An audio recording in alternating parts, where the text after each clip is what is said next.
반갑습니다. 오늘은 교의품 24장을 공부하시겠습니다. 주산 종사께서 대종사님께 문의를 드렸어요.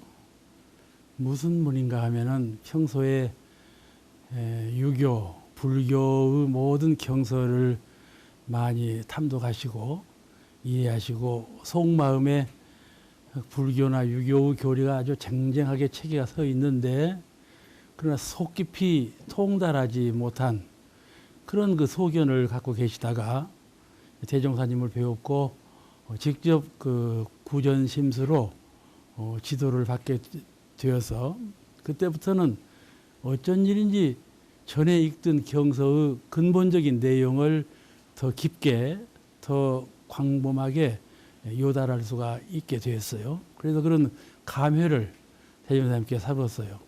어찌한 연고인지 모르겠습니다.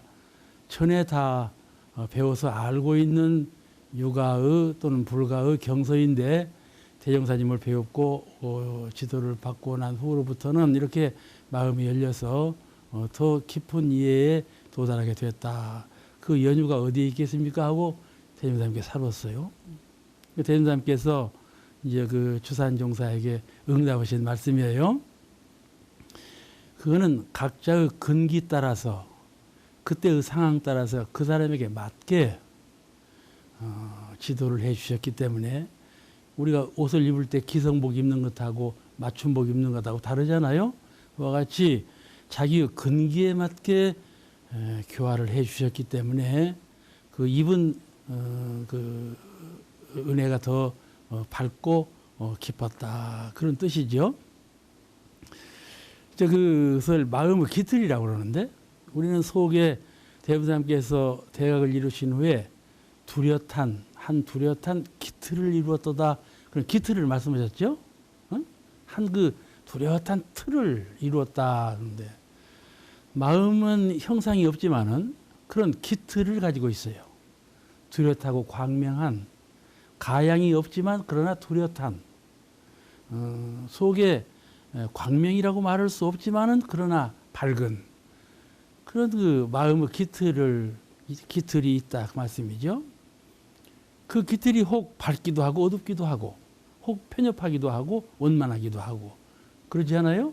조각나기도 하고 이제 완전하기도 하고 그런 것인데 그런 사람의 기틀 또는 우리가 일생만 사는 것이 아니고 전생도 살아왔고 또 그 전생도 살아왔지 않았어요? 쭉 몇 대를 통해서 이렇게 공부해오는 그런 공부한 3대력의 수준 이제 기틀을 이루고 있는 거예요.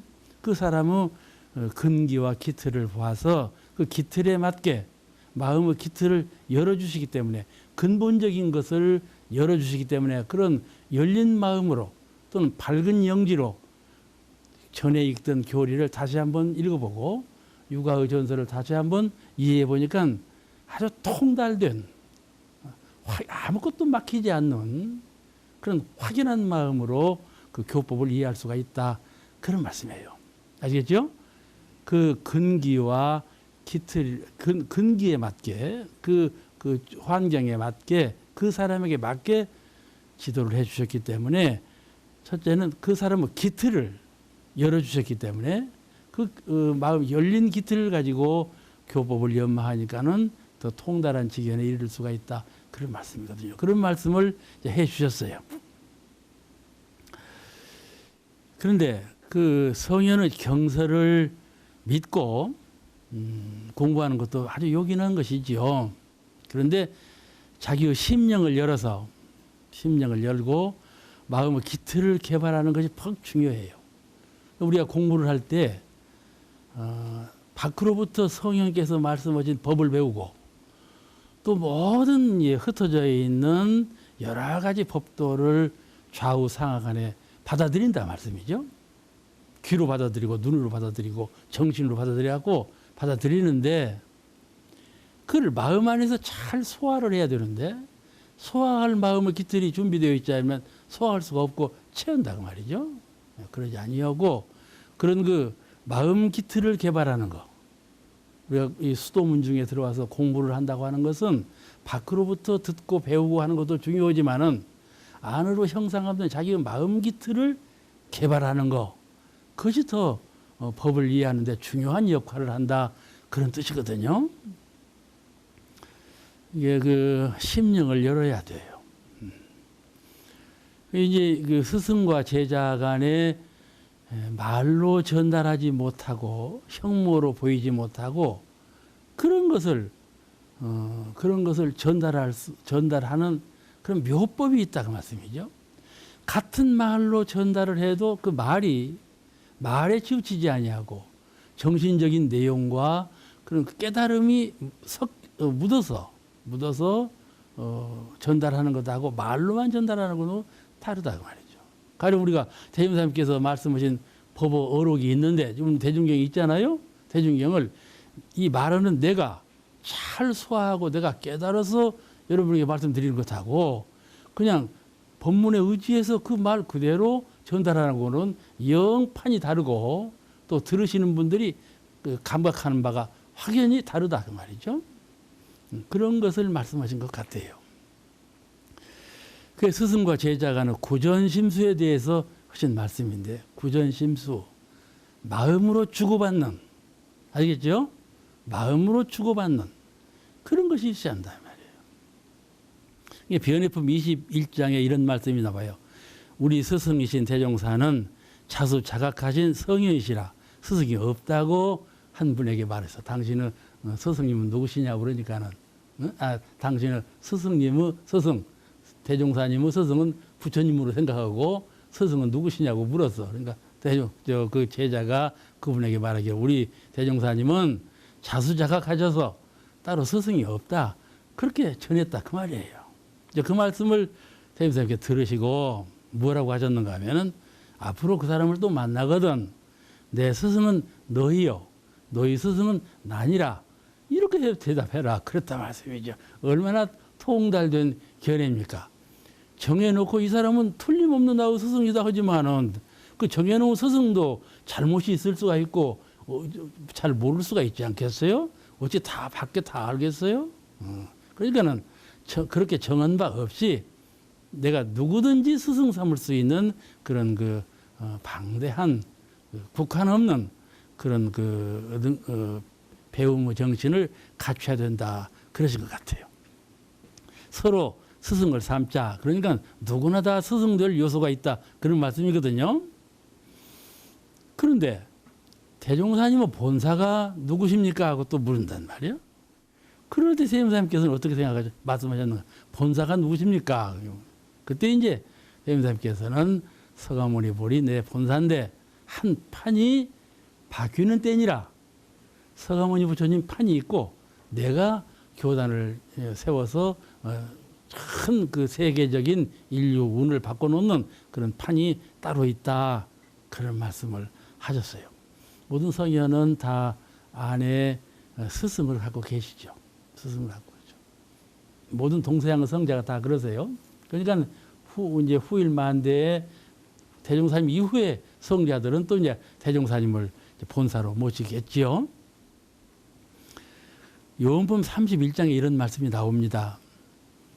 선한 사람은 선으로 세상을 가르치고 악한 사람은 악으로 세상을 깨우친다, 이렇게 말씀하셨어요. 악이 스승이 될 수는 없잖아요. 에? 그런데 악도 죄고를 낳기 때문에, 고를 낳기 때문에, 그렇기 때문에 그래서는 안 되겠다, 이런단 말이죠. 우리 인류가 과학 문명을 이와 같이 발전시켜 왔지만은 과학 문명이 얼마나 찬란하고 편리해요. 그렇지만 그 과학 문명이 우리에게 많은 해독을 입히고 우리 인류 전체가 멸망하게 될 운명에 처음에는 그 해독을 봐가지고 큰 깨달음을 얻어서 과학 문명이라는 것은 이렇게 사용하는 것이 아니고 이렇게 개발하는 것이 아니구나 하는 깨침이 생길 것 아니겠어요? 그것이 생김으로써 이제 큰 변화의 바람이 일어나고 우리 인류는 그런 그 침체되는 문화로 흘러가지 아니하고 상승되는 그런 문명을 개발할 것이 분명하다, 그 말씀이죠. 그렇기 때문에 앞으로 오는 세상은 아주 확연히 밝은 문명 세계가 돌아온다고 이렇게 되면 함께 예언하신 거예요. 앞으로 오는 세상은 자꾸 멸망되어 가는 세상이 아니고 자꾸 개명되어 가는 그런 세상이 돌아온다고 이렇게 전망을 말씀하신 소위가 바로 거기 있어요. 악은 악도 악으로서 깨우치고 선은 선대로 세상을 가르친다. 그러니까 얼마나 누구나 나의 스승이 될 수 있고 모든 것을 나의 스승으로 삼는다. 이 공부인의 공부 기본 정신, 그런 기본 정신을 가지고 우리가 공부를 해야 된다 말씀이죠. 예, 다음은 그 교의품 제 25장. 이 교의품 25장에는 무슨 말씀이 수록되어 있는가 하면은 목사 한 분이 이제 대종사님을 배웠고 사룬 말씀이에요. 뭐라고 했는가 하면은 계율. 종교마다 이제 계율이 있죠. 원불교도 있고 불교는 그냥 수도 없는 계율이 있고 기독교도 이제 계율이 있고 그러는데 그 계율이라는 것이 사람의 천성을 억압하고 금기사항이니까 하지 말라고 절제사항이고 금기사항이니까는 이런 것은 인성 본래 천성을 타고난 그런 천성을 억압하고 오히려 자유성을 방해하는 것이 아니냐. 그러니까는 좀 개방적으로 혁신불교라 한다면 앞으로는 이런 계문 같은 거 두지 말고 좀 혁신적인 방향으로 했으면 좋겠다. 그런 말씀을 사는 것 같아요.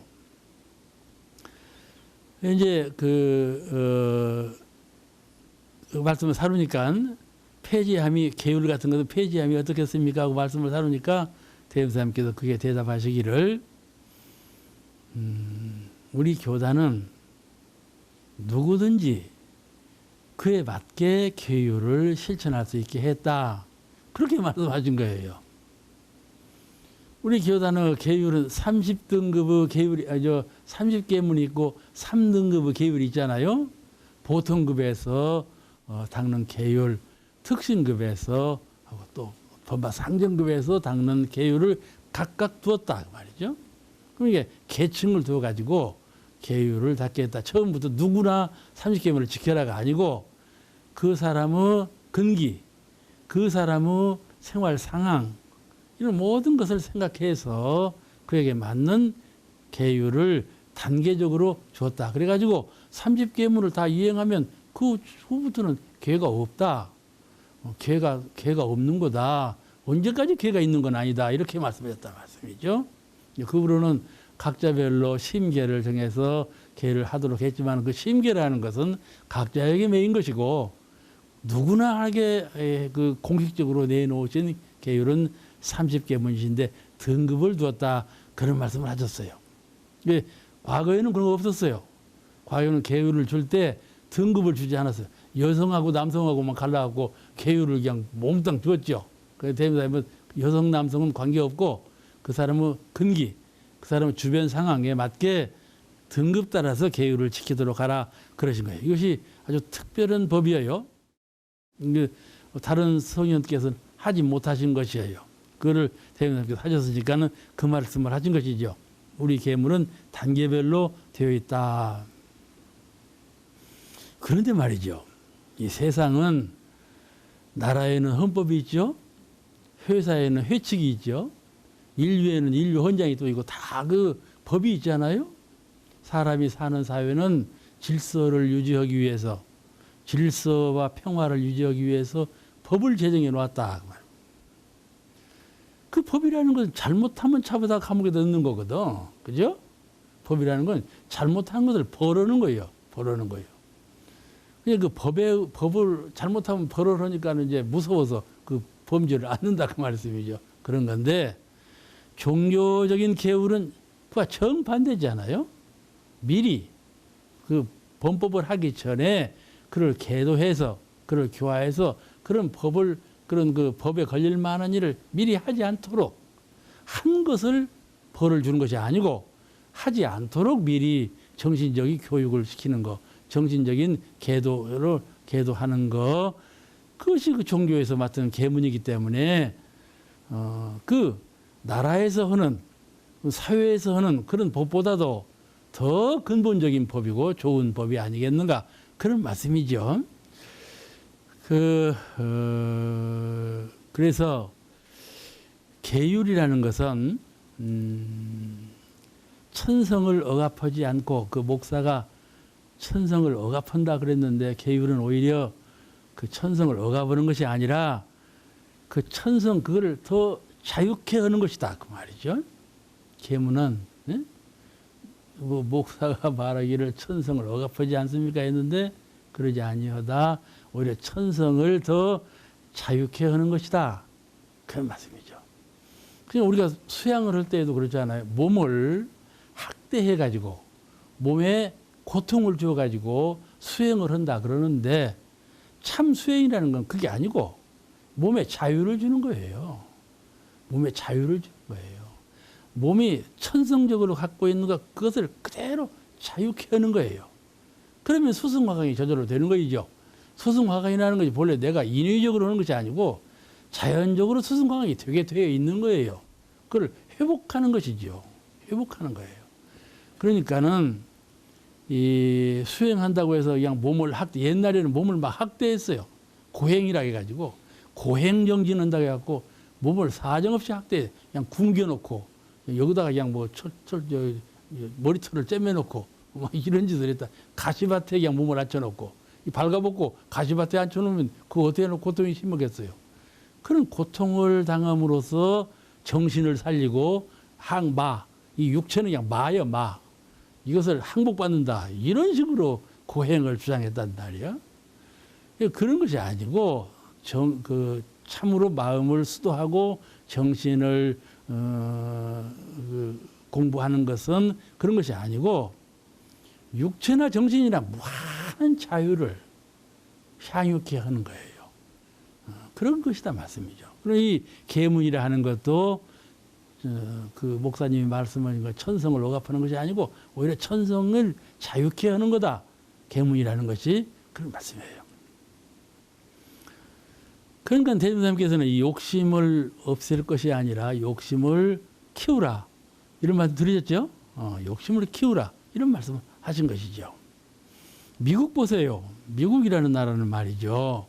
아주 민주화된 나라 아닙니까?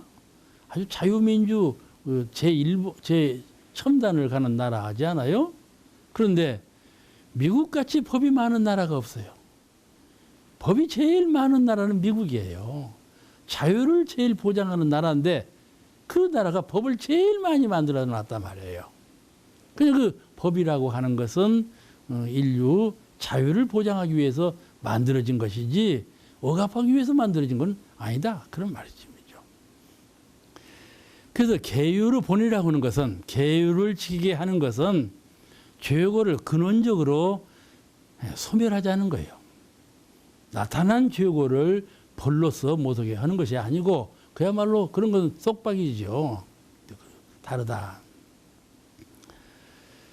사회적 복귀라는 것은 나라에서도 많이 만들고 공법을 정해서 하지만은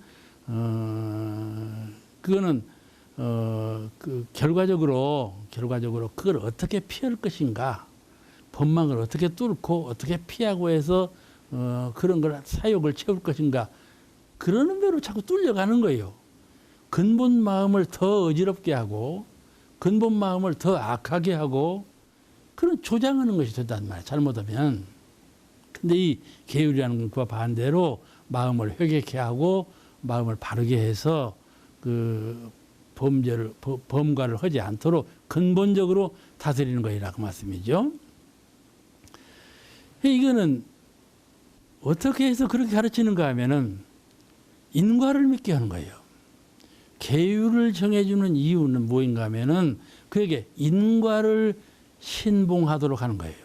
진리가 인과로 되어 있으니 너가 깨달아서 계율을 설선해서 지키라 이런 것이죠. 그러므로 다르지 않아요? 진리의 보응을 신봉해요. 진리의 보응을 신봉해요. 그러니까 이 형상 있는 나라나 이런 법규의 형벌을 받는 것이 아니고 형상 없는 진리계로부터 반드시 벌이 있다고 하는 보응의 진리를 신봉하게 하는 것, 또 이 인과의 질을 깨닫게 하는 것, 그것이 바로 이 계문을 주는 소위라고 생각을 합니다. 그런데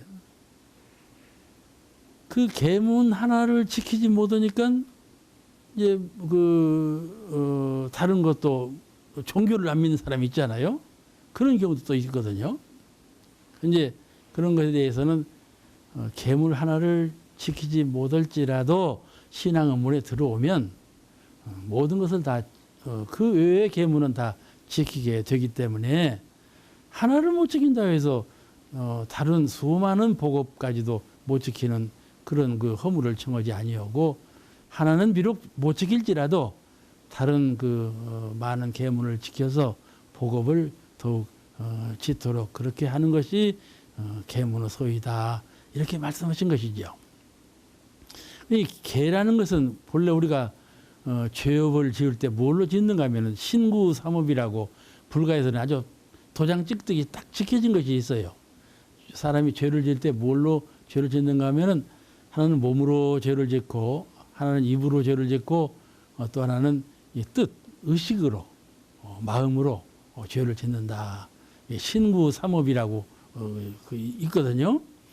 그 신구삼업을 이제 체계화시켜 가지고 계문을 만든 거예요. 신구삼업을 잘 지키도록 범과하지 않도록 계문을 만든 거예요. 그런데 이제 이 보통급식 계문에는 그 몸으로 짓는 죄업이 근본이 되어 있고 특징급식 계문은 주로 말로 짓는 입으로 짓는 죄가 근본이 되어 있고 꼭 다 그런 건 아니지만은 이제 특징급식 계문에는 마음으로 짓는 허물이 근본을 이루고 있어요. 중심으로 해서 계문이 짜인 것이죠. 이제 보통급식 계문은 어떻게 정했는가 하고 다시 한번 소상하게 생각해 보면은 주로 개인이 짓는 업이에요. 내가 나 혼자서 짓는 업인데 가장 중요한 업이고 벌이 큰 업이에요. 이 기초적인 보통급식 계문을 안 지키면 아주 개인적으로 아주 그냥 파멸에 이르는 그런 거예요. 그러니까 아주 중한 범죄가 되는 것이죠. 이게 보통급식 계문이 중죄에 해당되는 것들이에요. 이 특징급식 계문은 무엇으로 구성되어 있는가 하면 주로 언어, 말로 죄를 짓는 건데 말이라는 것은요. 나는 말을 밖으로 뱉으니까 그 영향을 입는 사람은 누군거니? 사람들 아니에요. 내가 사람을 만나서 말을 하거든요. 사람을 만나서 말을 해요. 그러니까 이 특징급식 계문에서 짓는 죄는 전 사회에 영향을 미치는 것들이에요.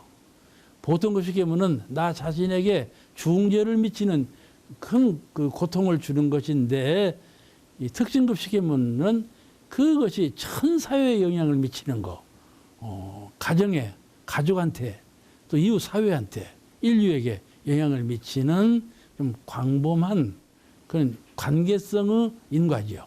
관계성의 인과. 아시겠죠?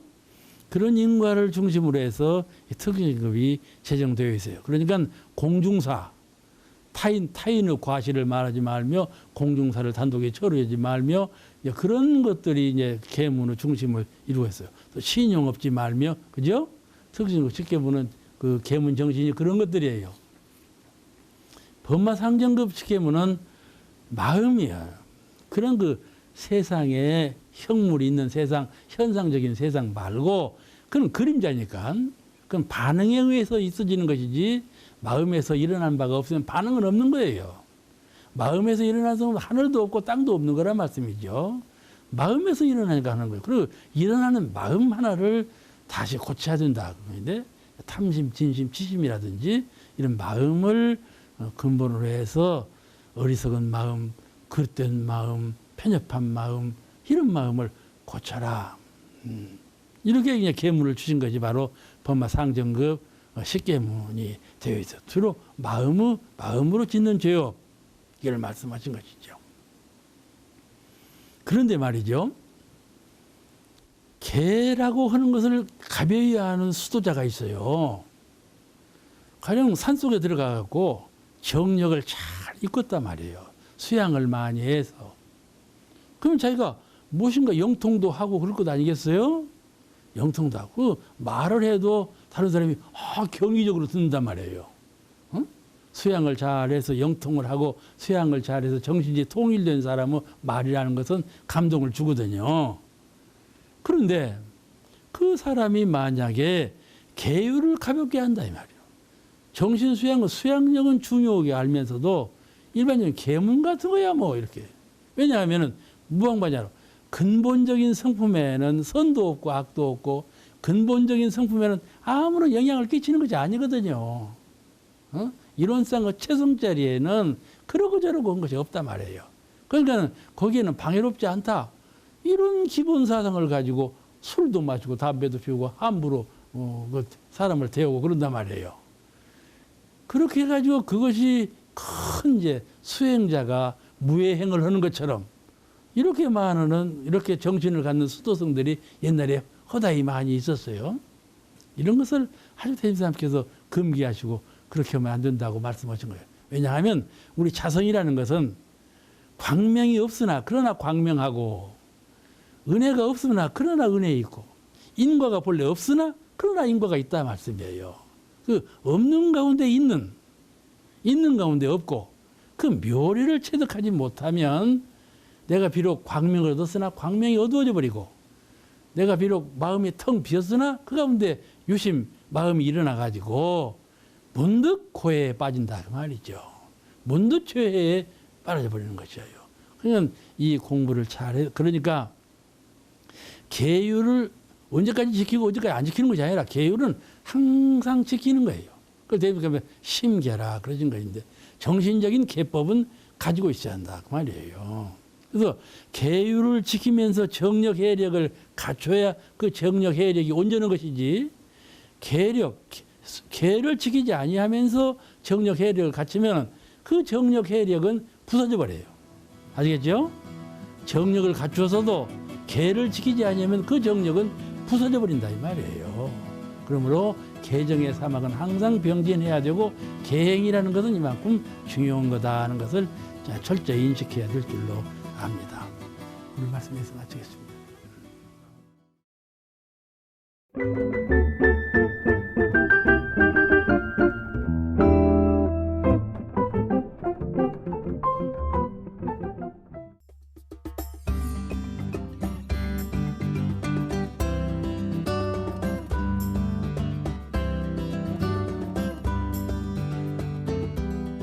반갑습니다.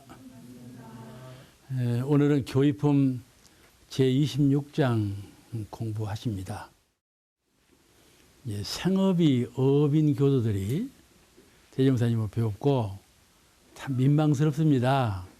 부끄럽습니다. 왜냐하면은 생업이 업인데 대종사님을 배웠고 온불교를 신봉하게 돼서 그것이 제일 마음에 걸립니다. 이 말씀을 드린 거예요. 대종사님께서 그렇지 아니하다. 계문이 30계문인데 그 살생을 말며 그 한 계문 범과했다고 해서 다른 29계문까지 다 놓아버리면 쓰겠는가? 그러니까는 걱정하지 말고 제일 먼저 근심하지 말라 그러시거든요. 성인들이 다 그러세요. 부처님도 그러셨고 예수님도 그러시고 그런 걱정이 있을 때는 근심하지 말라 그 말씀부터 하시거든요. 이분들에게도 근심하지 말라 그러시면서 다른 계문을 잘 지키도록 해서 만약에 그 다른 계문을 잘 지키면 그 지금 걱정하고 있는 그 한 계문까지도 다 지킬 수 있을 때가 돌아온다. 그렇게 말씀하신 내용이 이 장에 수록되어 있습니다. 그 교당은 당리교당이에요.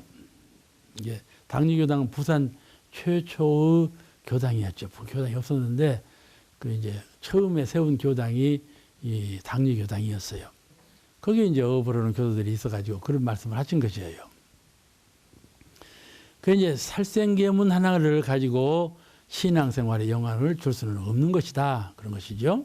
근데 이 불법에서, 불교에서 말하는 계율이라는 것은 본래 불법은 정해진 바가 없는 법이다. 이렇게 되어 있어요. 계문뿐만 아니라 모든 교법이 본래 정해진 바가 없다. 그게 금강경 도리거든요. 정해진 바가 없다. 서가세존 개송에도 무법에 법했다. 내 법은 법 없음에 법은 법이다. 이런 말씀을 하신 것처럼 계문뿐만 아니라 모든 법어가 모든 교법이 다 정해진 바가 없는 그런 거예요. 그렇기 때문에 자기의 마음 공부와 이런 그 사회적 공도 사업에 얼마나 그것이 영향을 끼치는가, 그 이치에 따라서 계문의 연고가 성립이 되는데, 가령 계문이라는 건 꼭 지켜야 되는데 그 계문 가운데에는 그 사람의 경우를 따라서 지키지 못할 그런 형편이 있는 사람이 있지 않겠어요? 어느 분은 대종사님 문화에 있는 제자 가운데에도 입에서 그냥 냄새가 나는 거야. 그러니까는 입에서 나는 냄새를 없게 하려면 담배를 피울 수밖에 없다. 그러니까 대종사님께서 그러면 너는 피우라. 그렇게 하신 거예요. 그와 같이 그 연고가 분명하면 그걸 다 허용하셨다. 왜냐하면은 계문을 지키게 한 것이 그로 인해서 죄를 짓지 않도록 하는 것이 본이지, 무슨 형식을 만들어 가지고 구박을 주자고 하는 것이 본의가 아니다 그 말이에요. 그러니까는 유효하게 은혜롭게 할 수 있는 길이 있으면 그 길을 선택을 하는 거예요. 불교는요, 선택이에요. 값의 선택이에요. 이것을 하는 것이 인류에게, 이것을 하는 것이 나에게, 이것을 하는 것이 우리에게 은혜롭고 유익한 것인가? 그러지 마찬가지가 이 값을 선택하는 거예요. 불교 의미는 그런 것이 있어요. 그러니까 우리가 산화제한을 하죠. 산화제한, 아기를 못 낳게 하면은 이건 천의를 거여 그런 것 아니겠어요? 순리자에나 자연의도에서 아기를 낳는 건데, 아기를 많이 낳으니까는 그냥 다 굶어 죽게 생겼다는 말이에요. 그러니까는 교육도 못 시키게 되고, 그러니까는 산화제한을 하는 것 아니겠어요? 이게 선택이죠. 그러면 산화제한을 한 것이 죄악이냐 하면 죄악이 아니다. 그런 말씀이죠. 그렇지 않아요? 그냥 싸움이 일어나서 전쟁터에 나가서 적군을 죽이는데, 적군을 죽여야 우리가 살겠는데, 적군을 죽여야 또 사회가 평화스럽겠는데, 안 할 수가 없는 것이지 않아요. 그러니까 선택이에요, 선택. 불교 법은 본래 선택으로 되어 있는데 값이지요. 이것이 우리 인류에게, 나에게, 우리들에게 어떠한 영향을 끼치는가, 그 영향 끼치는 것을 해소하기 위해서 법을 정해놓은 것이니까, 우리가 악도윤회에게 머물렀다든지 어떤 그 생사라든지 인과의 태들이 범주성에 꽉 묶여 있으니까 그걸 해방시키고 그걸 자유케 하기 위해서 법을 제정해서 주신 것인데, 없는 법을 만드신 거예요. 그러자는 또 수많은 법을 몇 가지 법으로 요약한 것이 법이에요. 그러므로 정해지지 아니한 법이다, 이런 말씀을 하는 건데, 이 계문도 꼭 그와 같은 것이죠. 그래서 이 생업으로 하는 것을 너무나 그렇게 속박받지 말아라, 그런 말씀이에요. 어느 한 제자가 산업부에서 잘못해서 쥐가 죽어버린 거야. 그 대종사님께서 그걸 보신 거야. 그게 그냥 벌벌 떨고 큰일을 쥐 하나 주는 것이 그냥 큰일인 줄 알았지만 대종사님께서 근심하지 마라. 네가 그런 말씀을 하셨다고 그러고, 그에게 그냥 쥐 하나 죽인 것을 큰 허물로 알고 그러는 것을 그렇게 하지 말라 그러셨다고. 그래서 계문이라는 건 본래 그런 것이기 때문에 우리가 그 살생계문 하나만 못 지킨다고 해서 다른 계문까지 그렇게 걱정할 것이 없나니라, 그런 말씀을 하신 법이 바로 이 장이에요. 그런데 우리가 계문을 수행할 때 집을 쌀 때에도 벽돌 한 장 한 장을 쌓지 않았어요? 그래서 벽돌 한 장 한 장이 집이 된 것이거든요. 그같이 계문이라 하는 것도 하나하나 떼는데 집중적인 공을 들여야 계문이 떼어져요. 일반적으로 그냥 이렇게 계문 다 지켜야 되겠다 해서 계문을 지키지는 것이 아니고, 하나를 아주 전심전력으로 떼는데 공을 들이면 떨어진단 말이에요. 그죠? 전심전력으로 그걸 하나를 난 참 생명을 걸고 떼어야 되겠다. 떼어지면 떨어지는 거란 말이에요. 그런데 하나가 이와 같이 전력으로 해서 떨어졌을 때 다른 것도 아주 자연스럽게 떨어진다. 그 이치가 있어요. 그게 마군을 행복하는 방법은 마음의 세계에서 마음의 세계에 일어나는 말을 조복받는 것인데, 하나의 말을 조복받으면 다른 말은 맥을 못 춘단 말이에요. 그러는 것처럼 계문을 지키는 것도 그와 같아요. 그러니까는 하나 떼는 것도 얼마나 30개를 어떻게 뗄 것이냐 그러지만은 그러지 아니하고 뗄 수 있는 것을 집중적으로 떼면 다른 계문도 다 지켜진다. 그래서 계문을 지킬 때에는 항목별로 하나하나 떼는 공부를 해야 한다. 그 말씀이죠. 그것이 유문형 공부에 아주 그 계문 지키는 것이 유문형 공부에 아주 특별한 사항이죠. 그런데 사람 보세요. 사람은요, 좀 일찍 철이 들어야 돼요. 응? 우리 동료급에도 말이죠. 일찍 철이 든 분은 출세했어요. 그 우리 같은 사람은 철이 늦게 들어가지고 이렇게 출세가 늦은 거야. 이게 좀 철이 좀 일찍 들어야 돼. 이 계문 하나 실행하는 것도 철이 든 사람하고 철 안 든 사람하고 철부지하고는 영판이 다르죠. 그만큼 지혜가 밝아져서 어떤 결단력이 생겨서 철이 든 사람이라야 수도에 도를 닦는 데에도 철이 든 사람이라야 된다. 그런 말이죠. 철 들면 계문 떼는 것은 별것이 아니라 이 말이죠. 그런데 현실적인 계문, 이 30계문 전부 현실적인 계문이죠. 이 신구업 내 몸으로 짓는 마음으로 짓는 모든 현실적인 죄업인데 계문인데 이 계문을 현실적으로 떼는 것도 중요하지만은 그 심천, 정신의 세계에 습관적으로 갈라져 있는 이것을 떼는데 더 정신을 집중해야 된다. 예, 아주 습관화된 업력, 이거를 항마하는데 더 많은 기본적인 공을 들이는 것이 계문을 실천하는 본이에요.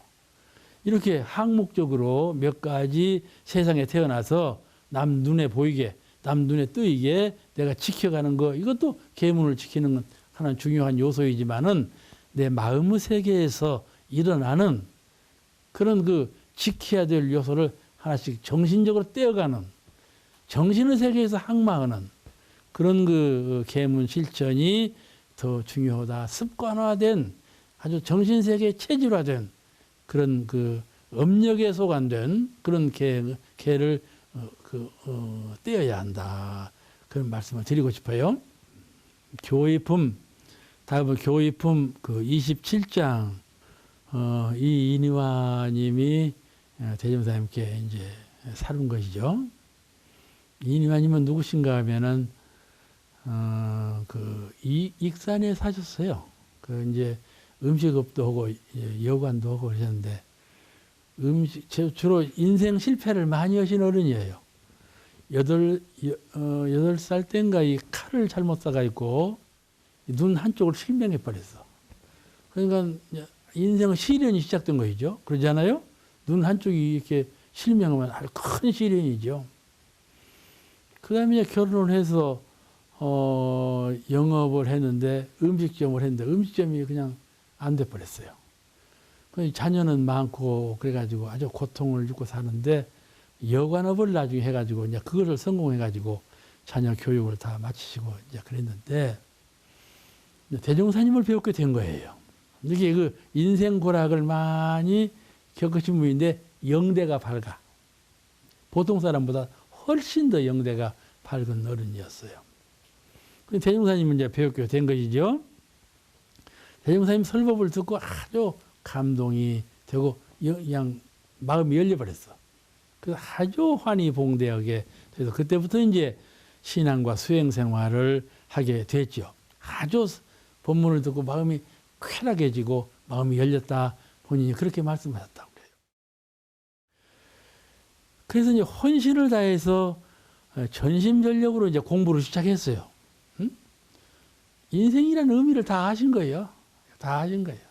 그 이제 이 길밖에 없다는 것을 생각하고 전력 투구를 해서 이제 공부를 시작하시니까 이제 기도가 있으면 기도에, 선언에 훈련이 있으면 훈련에 모든 것에 적극적으로 동참하시니까 소문이 나버렸어.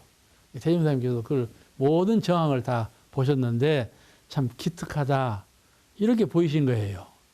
기특하다, 공부에 전력하니까 기특하다 이렇게 보고 계시는데 이제 그것을 상을 줘야 마땅한데 상을 주는 것보다는 내가 인의와의 질문을 하나 받겠으니까는 물을 일이 있으면 물으라 그러신 거예요. 그게 큰 상이죠.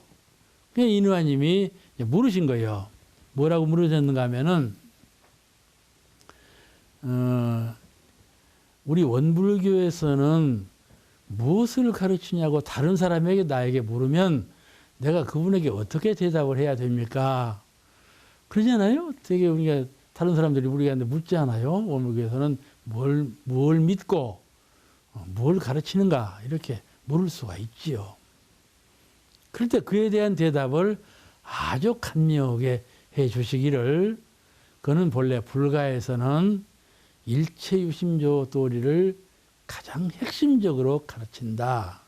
모든 교의를 함축해 보면은 모든 교법을 하나로 통일시키고 그 근본 취지를 드러내 보면 일체유심조의 도리다. 그 무슨 말인가 하면은 모든 것은 마음 짓는 대로 나타난다. 마음 짓는 바에 의해서 되어진다. 그런 말씀이거든요. 쉬우면서도 아주 어려운 말이죠. 일체유심조 본문을 들었을 때 그러면 이러나 그러면 저러나 의문점이 많이 생기는 말씀이 이 일체유심조 도리입니다. 대부분께서 응답하시기를 그렇게 말씀하셨어요. 일체유심조 도리를 배우니까 그런 도리를 배운다 하라 이렇게 말씀하신 거예요. 그러면 이 말을 우리가 들었을 때 어떻게 소화할 건가?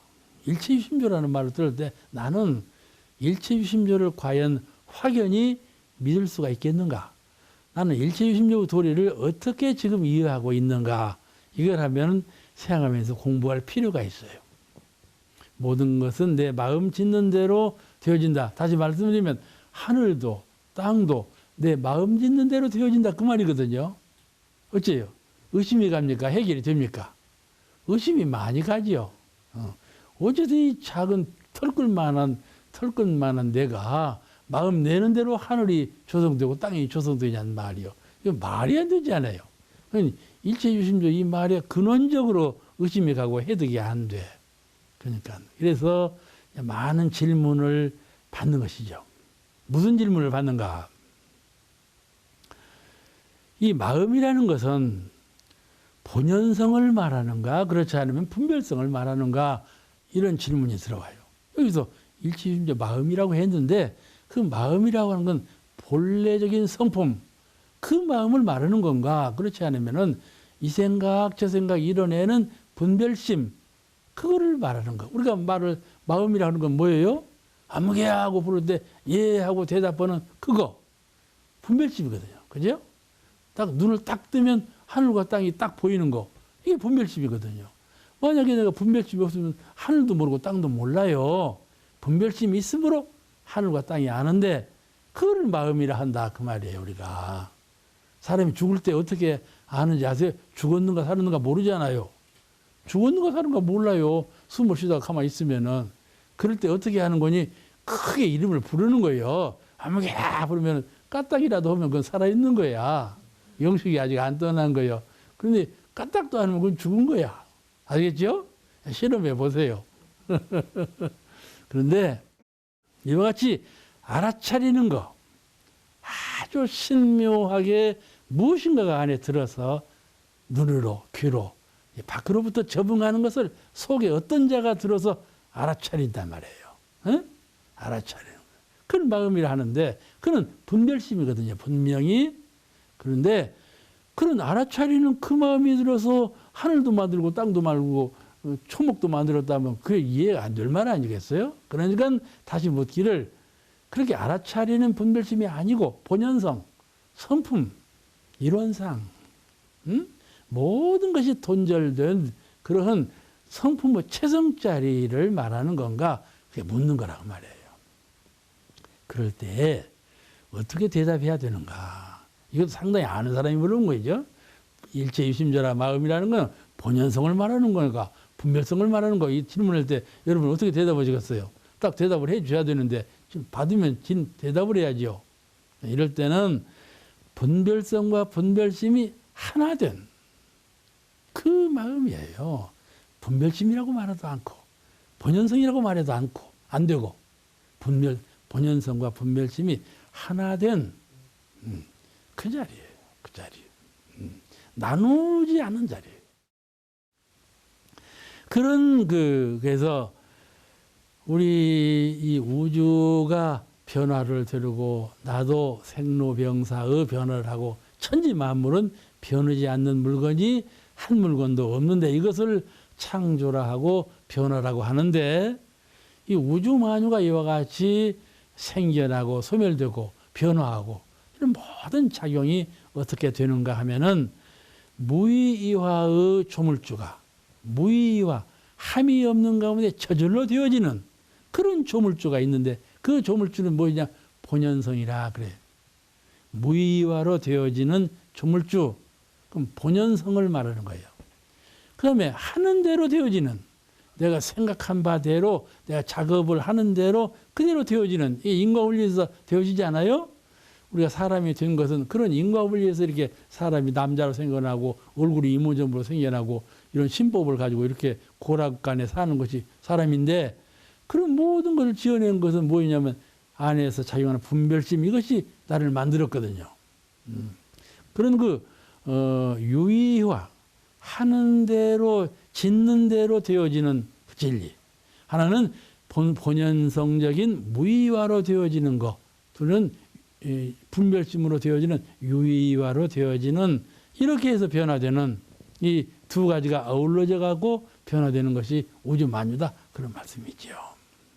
그 다음에 또 무슨 질문을 받게 되는가 하면은 내 마음이 나를 조물주라는 말은 믿음직하지요. 아, 당신의 마음이 당신을 만들어서 당신의 마음이 바로 당신의 조물주야. 이 말은 믿을만해요. 몰라도 믿을만해요. 그런데 그 마음이 우주를 만들었다 그러면은 믿어져요, 안 믿어져요? 안 믿어져야죠. 이 우주라는 건 무한하고 무량하고 무수. 과학자도 몰라요, 우주는. 무한이라는 세계를 어떻게 과학자가 압니까? 그 무한, 무량, 무수한 우주를 이 마음이 들어서 했다 그러면 내 마음이 들어서 했다 그러면 참 의문이 더 가지요. 그런데 이에 대한 응답이라는 것은 아까 본연성과 본별심이 하나가 된 그런 그 마음이 들어서 만든 건데 그런 마음이 무슨 마음이겠어요? 일원상이에요. 이 일원상 마음은 어떤 마음인가 하면은 우주가 회통된 우주 아까 본연성과 본별심이 하나가 된 그 마음이고 그 마음이라는 건 어떤 마음인가 하면 우주하고 나하고 하나가 된 그 마음이에요. 그 마음이 들어서 되었다 그 말이죠. 불가에서는 무슨 말이라고 하는가 하면 유명한 말이 있어요. 원각경에 이런 말이 나오거든요. 무변허공이 각소현발이라는 말이 있어요.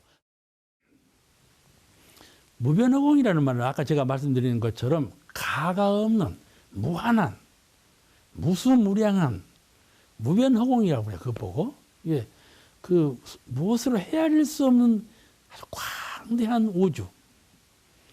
그런 우주가 무변허공이 각소현발이라 그런 말 원각경에 나오는 말씀인데 그를 이제 불교에서는 일체유심요 도리를 그대로 진리적으로 표현한 말씀이라 그렇게 말들을 해요. 왜 그렇게 말들을 하는가 하면은 여기서 각소현발이라는 말이 나와. 각이라는 깨달을 각자, 이 소는 바소자. 깨달은 자리에서 발현, 현발, 발생한다, 나타난다 그 말이에요. 그러니까 깨달은 자리가 어떤 자리예요? 성품의 본래 자리, 일원상 자리 아닙니까? 그러니까 마음이라 하는 것은 내가 이렇게 이 마음 내고 저 마음 내고 그런 본변식심이라고 하는 것이 아니고 또 저 본연성으로 돌아가서 본 체성 자리에 돌아가면 아무것도 없다 비었다 그 말이죠. 그런 자리도 아니고 뭐라고 형언할 수 없는 이것이라고도 말할 수 없고 저것이라도 말할 수 없는 그런 합일된 통일체 그 이론상이거든요. 그런 이론상 깨치면 그 이론상자리를 깨달았다 그 말이요. 유무초란. 아시겠죠? 절대와 상대가 어우러진, 절대만이 아니고 상대와 어우러진 도무지 하나가 된 그 깨침의 경지를 이론상이라 그러거든요. 그러니까 이론상의 진리를 보면 처음에 진공, 참으로 비었다 설명하시고 그 가운데 공정정리를 따라서 모든 것이 가득찼다 이렇게 말씀이 안 됐어요? 공원용어도로 이론상이 됐는데 그렇게 합일체가 된 하나인 자리, 그를 각이라 그래요. 이론상이라 그러고 그 이론상 자리에 돌아가면 이론상 자리에 의해서 이론상의 근본 도리에 의해서 우주가 형성이 되었고 내가 다 인과의 봉에 있어 형성되었다 그 말씀이거든. 그렇게 되면 이해가 되어지는 거예요. 알겠어요? 일체유심조 마음이라는 것은 그런 이론상 마음을 말한다 그런 말씀이에요. 그런데 대무사님께서 이런 말씀을 또 하셨어요. 일체유심조를 깨치면 불생불명과 인과보고 이치까지 해결된다 이러셨거든. 일체유심조 이것만 네가 깨치면 불생불명과 인과보고 원리까지도 다 안다. 어째서 아는 것일까? 어째서 일체유심조 도리를 깨달았는데 불생불멸을 아는 것일까? 일체유심조라는 말은 모든 생각을 다 거두어 버렸어. 아시겠죠? 선한 마음, 악한 마음 다 소멸해 버렸어. 비워버렸어. 고락 비워버리고 생사 이 상대적인 모든 것을 다 비워버렸단 말이에요. 비워버렸어. 그러면 거기에 나타난 것이 뭐냐 말이야. 그것을 그럼 뭐라고 말할 수 없는 그님 그는 영생이다 그 말이죠. 생함도 없고 죽음도 없고 생함도 없고 선함도 없고 악함도 없고 고도 아니고 낙도 아니고 그러나 그런 가운데서 공정정지의 광명이 있어서 그 공정정지의 광명을 따라서 모든 것을 창조하고 모든 것을 변화시키는 그런 원리가 내재해 있다는 그 진리를 우리가 잘 체득해야 될 거예요. 그래서 불생불멸, 생멸이라는 것은 마음을 일으킴으로써 생멸이 생겨난 것이지 마음이 소멸된 자리에는 생멸이 없어요. 그러면 일체유심조 마음이 들어서 마음이 들어서 생멸을 내는 것이고 마음이 들어서 생멸을 없앤다 이 말이에요. 그러잖아요? 그 마음이 중심에 있어서 생멸을 없게 하기도 하고 생멸을 있게 하기도 한다 그런 말이죠. 그러니까는 일체유심조 도리를 알면 불생불멸의 원리를 알게 그 바탕을 알게 되는 것이지요. 그 인과보응 이치는 뭐 저절로 알아지는 거고. 그러니까 이니화님이 물으신 거예요. 이니화님은 영대가 바로 영통오신 분이에요. 이니화님은요. 그렇게 아주 후년, 아주 50세 넘어서 대무사님을 배웠고 영문이 열린 분이요. 그렇게 독공하신 분이죠. 나무 뭣도 좀 알아맞추고 그래가지고 좀 신이한 면이 있었어요.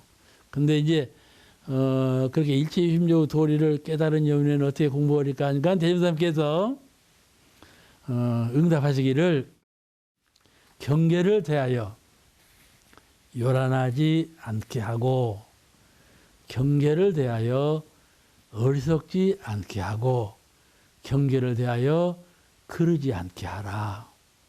마음이 경계를 대하여 요란하지 아니하고 어리석지 아니하고 그르지 않게 하라.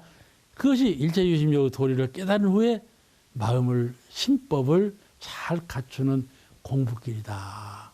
이 바로 뭐냐 하면 그 일체유심조 도리를 알았으면 그 후부터는 3대력을 갖추는 공부를 지성으로 닦으라. 이렇게 말씀하신 거예요. 이치는 깨쳤지만은 깨친데 끝쳐버리면 아무것도 아니잖아요. 근데 그 깨친 이치를 가지고 3대력을 갖추는 그런 공부에 전력 투구해야 된다. 그런 말씀을 하신 것이죠. 그 말씀에서 마치겠습니다.